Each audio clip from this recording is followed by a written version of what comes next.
Domino's pizza रेस्टॉरंटमध्ये तोडफोड करून दहशत माजविणाऱ्या आरोपींच्या 24 तासाचे आत आवळल्या मुसक्या। म्हसरूड पोलीस ठाण्याकडील अधिकारी अंमलदार यांची धमाकेदार कामगिरी। दिनांक 2 फेब्रुवारी 2025 रोजी फिर्यादी दादाजी किसन मोहिते वय 37 वर्ष हे त्यांचे डॉमिनोज पिझ्झा रेस्टॉरंटमध्ये कामावर असताना काही इसमांनी डॉमिनोज पिझ्झा रेस्टॉरंटमध्ये येऊन डिलिव्हरी बॉय यांच्याकडे पिझ्झा मागितला असता डिलिव्हरी बॉय यांनी गर्दी असल्याने सदर थांबण्यास सांगितले। त्याचा राग येऊन सदर संशयित इसमांनी रेस्टॉरंटमधील कामगारांना शिवीगाळ केली व दहशत निर्माण केली व तेथून पळून गेले।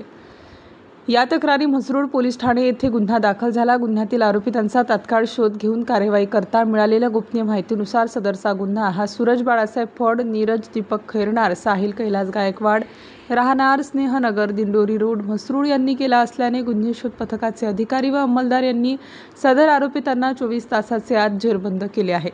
सदरची कारवाई माननीय पोलीस आयुक्त संदीप कर्णिक, पोलीस उपायुक्त परिमंडळ 1 श्रीमती मोनिका राऊत, माननीय सहाय्यक पोलीस आयुक्त पंचवटी विभाग श्रीमती पद्मजा बढे यांचे मार्गदर्शनाखाली वरिष्ठ पोलीस निरीक्षक अतुल डहाके, पोलीस उपनिरीक्षक दीपक पटारे, मनोहर क्षीरसागर, पोलीस उपनिरीक्षक जोशी, पोलीस हवालदार बाळासाहेब मुर्तडक, सतीश वसावे, प्रशांत वालझाडे, पोलीस अंमलदार प्रशांत देवरे, गुणवंत गायकवाड, जितू शिंदे, प्रमोद गायकवाड, पोलीस अंमलदार ज्ञानेश्वर कातकाडे यांनी केलेली आहे। स्टार न्यूजसाठी मोहसिन पठाण, नाशिक।